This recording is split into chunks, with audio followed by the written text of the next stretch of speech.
chamas. Vai tá subindo e queima todo. Olha quanta brasinha. Ai meu Deus, virou pra lá.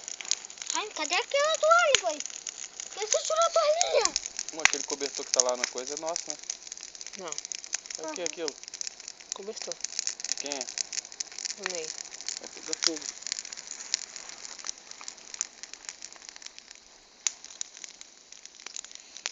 Aí agora tem que esperar abaixar um pouco. Abaixar mais. Meu pauzinho já tá pronto.